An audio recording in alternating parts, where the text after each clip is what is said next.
जय जगन्नाथ। जय जगन्नाथ। नमस्कार प्रिय दर्शक बंधु, मु जिमी अजस्र अभिनंदन सह आम यूट्यूब चैनल उदित अरुणर साहित्य पृष्ठा को आपण मान स्वागत। साहित्य समाजर दर्पण, जहाँ समाज सहित एवं समाजर सहित रे चली आसी क्यों अनादि काल। दर्शक बंधु, अतीतर एजाएं केते जे साहित्य रचना होइछि तार आकलन करिहब नाही। तन्मध्यरु केते अनालोचित, केते अवहेलित, केते लोकायित होई गदा गदा तालपत्र पोथी सह अजस्र मुद्रित साहित्य मध्य रहिछि, ताहा मध्य सठिक कहब नाही। महान साधक मानक महत कथा को आपण मानक निकटरे पहुंचाइबार प्रयासटिए जारी रखिछु। आशा करू आपण मानक श्रद्धा आग्रह आम मान पथ को कुसुमित करी साहित्य सेवारे ब्रती कराइब। चलित वर्ष अर्थात 2023 मसीहा जनवरी मास 26 तारिख दुटी पुण्य पर्व को सम्मुखें धारण करिछि। सेथिरु गोटी हला आम जातीय पर्व साधारणतंत्र दिवस बा जनराज्य दिवस, जहाँ 1950 मसीहारू सारा भारत में जाति धर्म वर्ण निर्विशेष पालित हुई आसुछि। अन्यटी आम हिंदू धर्म परंपरार पर्व एक धर्मीय पर्व श्री पंचमी बा बसंत पंचमी, जहाँ केउ कालरू पालित हुई आसुछि कहि हेब नाही। प्रतिवर्ष पवित्र माघ मासर शुक्ल पंचमी को माँ विद्यादात्री भगवती सरस्वती जन्मतिथि भावे आमे पालन करिथाउ। शिक्षानुष्ठान मानकरे महा आडंबर सहकारे विधि विधान पूर्वक पालन करा जाए। घंटा घंट शंख ध्वनि रे पूजास्थान उछुली उठे। माँ सरस्वती को बाणी देवी मध्य कहा जाए। एहाको नै एक सुंदर आख्यायिका पुराण पृष्ठ देखा मिले। ए उपरे आपण मानकु एक सुंदर तथ्य उपस्थापन कराइबे निहारिका। सृष्टिकर्ता ब्रह्मा सुंदर सृष्टिर सर्जन करे थरे पृथ्वी पृष्ठ को से परिभ्रमणार्थे आसीथिले। नीलग्रह पृथ्वी अति सुंदर। नीलग्रह पृथ्वी तो गोटे ग्रह, पुणी नीलग्रह कौन? हाँ, ठीक कहिल। पृथ्वी गोटे ग्रह किंतु नीलग्रह मध्य। काहेकि ना आम पृथ्वी पृष्ठ रे 3 भाग जल और 1 भाग स्थल रही। महाकाशर जदि आमे एहाकु देखु ताहले पृथ्वी नील आकार देखा जाए, तेणु एहाकु नीलग्रह बा ग्रीन प्लैनेट बोली मध्य कहा जाए। अच्छा, तत्पर कौन है? हाँ, तत्पर पद्मजनी ब्रह्मा शाश्वत सुंदर तेजस्विनी वैचित्र्यमयी पृथ्वीर अपरूप प्राकृतिक शोभाराजी विमुग्ध हो गले। जलबंधिनी स्थल भाग पृथ्वीर उभय भागरे जीव माने आनंदरे क्रीड़ारत। जलचर स्थलचर खचर उभयचर समस्त को देखी देखी देखी देखी ब्रह्मा विमुग्ध हो उठिले। से देखिले पृथ्वी पृष्ठर आद्य साधक अचल सूच पर्वतमाला गगन स्पर्शिबार आकांक्षा साधनारत। साधना सिद्ध फलस्वरूप अमृतमय जल, स्वच्छ शीतल जल विश्व कल्याणार्थे स्वहस्तर अर्थात नदी कर द्वारा प्रवाहित कराइबारे सेमाने व्यग्र। स्वर्गीय भावना रे उद्बुद्ध होई गले ब्रह्मा।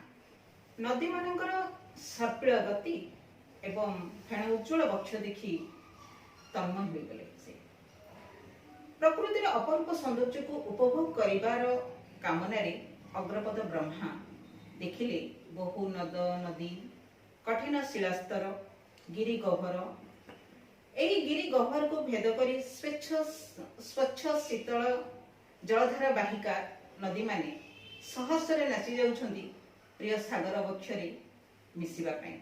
प्रशांत सागर निजर उताल तरंगमाला रे स्वागति देउछि सेही बारीबाहिनी प्रबल स्रोतस्विनी नदी मानकु महामिलनर महाआनंद। कूଳରେ ତାହାର ସ୍ୱର୍ଣ୍ଣ ରେଣୁର ସୁବିକଶିତ ବେଳାଭୂମି। ଧରାପୃଷ୍ଠରେ ସୌନ୍ଦର୍ଯ୍ୟର ବିଜୟ ବୈଜୟନ୍ତ ସନ୍ଦର୍ଶନରେ ବିଭୋର ବ୍ରହ୍ମା, ସର୍ବତ୍ର ନିଘଞ୍ଚ କାନନ, ନାନା ଜାତି ଉଦ୍ଭିଦଙ୍କ ମେଳା, ତା ମଧ୍ୟରେ ସ୍ୱଚ୍ଛ ଜଳର ସୁନ୍ଦର ଅମୃତ ଦେହି ପୁଷ୍କଳ ସରୋବର, ଫୁଟି ଶୋଭା ଦିଶୁଅଛି କଇଁ ପଦ୍ମ ସହ ନାନା ରଙ୍ଗର ଅନେକ ଜଳଜ ଉଦ୍ଭିଦ, ଔଷଧୀୟ ଗୁଣକୁ ବହନ କରୁଥିବା ସପୁଷ୍ପକ ଅପୁଷ୍ପକ ପରଜୀବୀ ଲତା ଗୁଳ୍ମ ତୃଣ ଦ୍ରୁମ ମହାଦ୍ରୁମରେ ଅରଣ୍ୟ ସମ୍ପଦ ଭରପୁର। ବୃକ୍ଷାରୂଢ଼ ଲତାଙ୍କୁ ଦେଖି ବ୍ରହ୍ମାଙ୍କର ଯେମିତି ମନେ ହେଉଥିଲା ବୃକ୍ଷର ସ୍ୱଭାବର୍ଦ୍ଧନ ପାଇଁ ଲତାଙ୍କର ଜନ୍ମ ନୁହେଁ ତ, ନା ଆଶ୍ରୟ ଦେବା ପାଇଁ ଏହି ଦ୍ରୁମ ମହାଦ୍ରୁମ ମାନେ ଏହି ସବଳକାଣ୍ଡ ଦ୍ରୁମ ମହାଦ୍ରୁମଙ୍କର ଜନ୍ମ ହୋଇଛି, ଏକଥା ସ୍ୱତଃ ବ୍ରହ୍ମାଙ୍କର ମନରେ ଆସୁଥିଲା। କାହା ପାଇଁ କାହାକୁ ଜନ୍ମ ଦେଇଛନ୍ତି ସେ ନିଜେ ମଧ୍ୟ ଭାବି ପାରୁନଥିଲେ। କି ଆଶ୍ଚର୍ଯ୍ୟ! ଧରିତ୍ରୀର ଶୀତଳ ସମୀରର ସ୍ପର୍ଶରେ ସେ ଶିହରିତ, ପ୍ରଫୁଲ୍ଲ ସୁମନମାନଙ୍କ ସୌରଭରେ ବ୍ରହ୍ମା ଆହ୍ଲାଦିତ।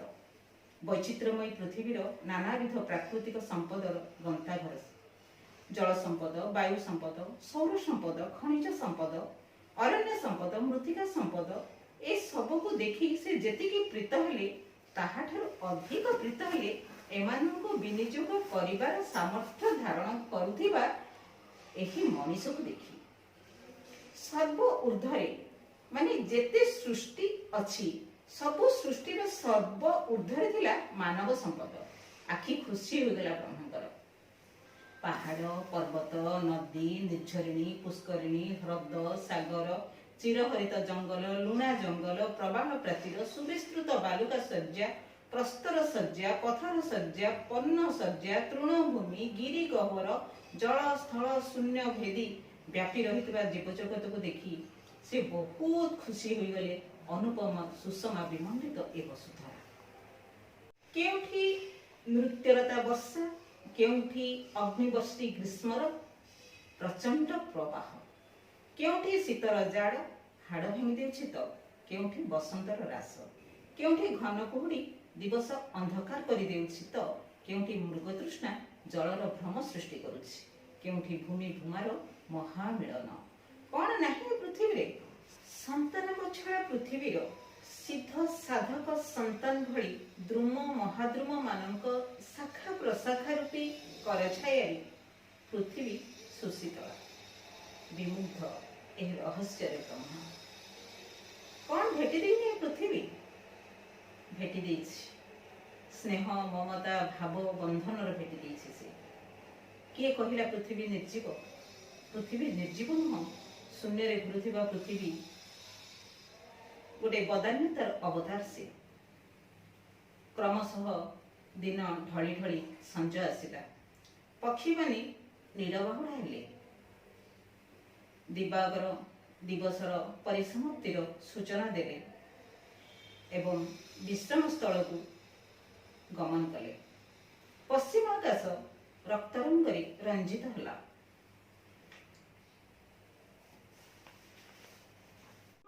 ରଜନୀରାଣୀ ତା କୃଷ୍ଣ ବସନ ବିଛେଇ ଦେବାର ପ୍ରୟାସ କଲେଣି।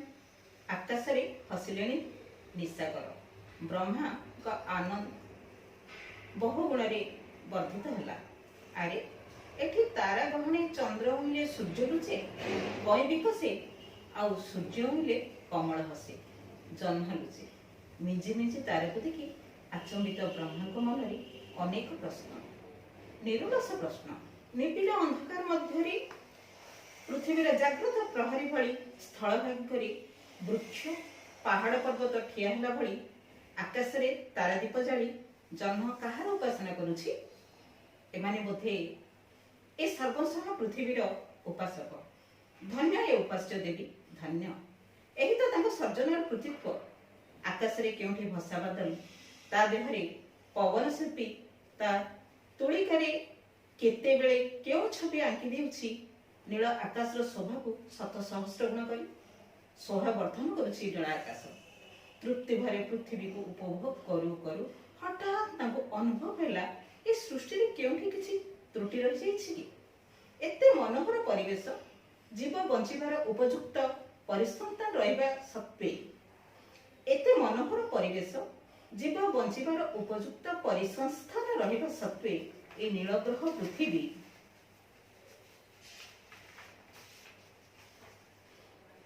पूर्णतार परिचय देउनी काहेकि?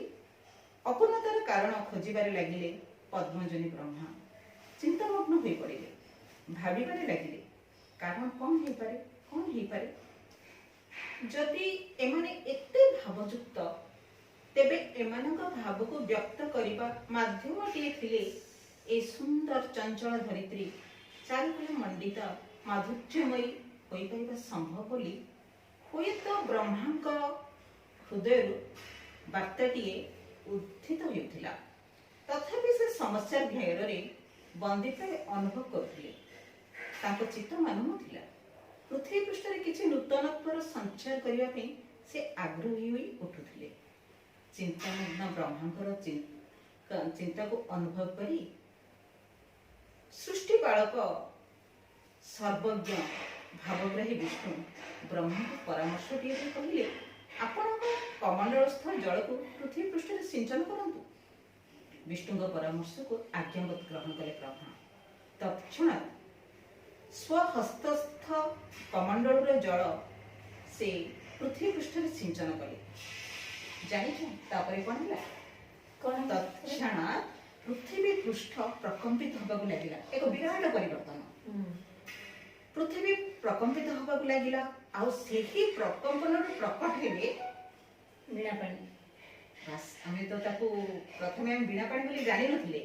तथापि जने अपरूप कांतियुक्त सौंदर्यमयी शुभ्रांगी श्वेतांबरी श्वेत कमलवासिनी हंसारूढ़ अत्यंत प्रभावमयी चतुर्भुजा नारी जहाँ को गोटे हस्त थिला वरद मुद्रा रे आउ तीनोटी हस्त गोटे रे से वीणा अन्य पुस्तक आउ गोटे रे स्फटिक माला धारण करथिले। अपरक नेत्र रे चाहि रहिले ब्रह्मा। से दिव्य चतुर्भुजा नारी जेतेबेले वीणा तंत्र रे हस्त चालना कले से ही वीणा तंत्री को आकर्षि देले। सेथिरु सृष्टि होला शब्द पृथ्वीर प्रथम स्वर सा। एई सुंदर मूर्छनार ताळे ताळे पृथ्वीर वायुमंडल मध्य प्रकंपित होबाकु लागिला।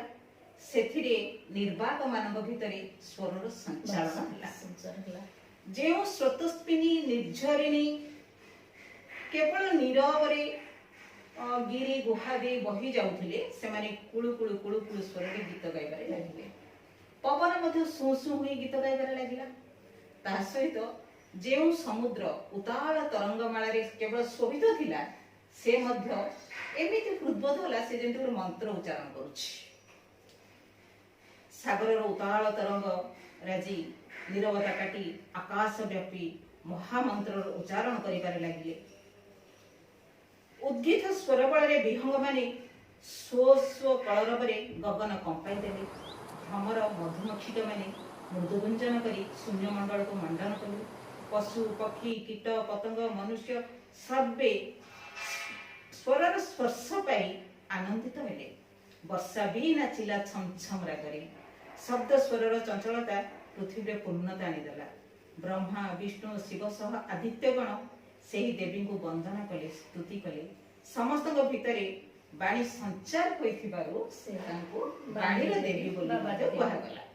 से शारदा हंसवाहिनी विद्यादायिनी वाग्देवी वागीश्वरी भगवती सरस्वती वीणा पाणी वीणा वादिनी आदि नाम रे परिचित जो नारे पूजित मध्ये से नारे। मां सरस्वती को आराधना करी पूजा करी तांको वर प्राप्त होई विशिष्ट कवि थरे तांको लेखनी मुनरी लिखि जाइथिले। कज्ज्वल पुरित लोचन धारी कुच जुग शोभित मुक्ता हरि वीणा पुस्तक रंजित हस्ते भगवती भारती देवी नमस्ते। प्रिय दर्शक बंधु आम ये कार्यक्रम आपन केमती लागिला? जदि भल लागुछि ताहाले लाइक शेयर एंड सब्सक्राइब करने को भूलिबे नहीं। परवर्ती समय रे पुनी किछि नुवा तथ्य को नै आपनक सम्मुख को आसीबो। सेते पर्यंत विदाय लेउछु। नमस्कार। जय जगन्नाथ। वंदे उत्कल जननी।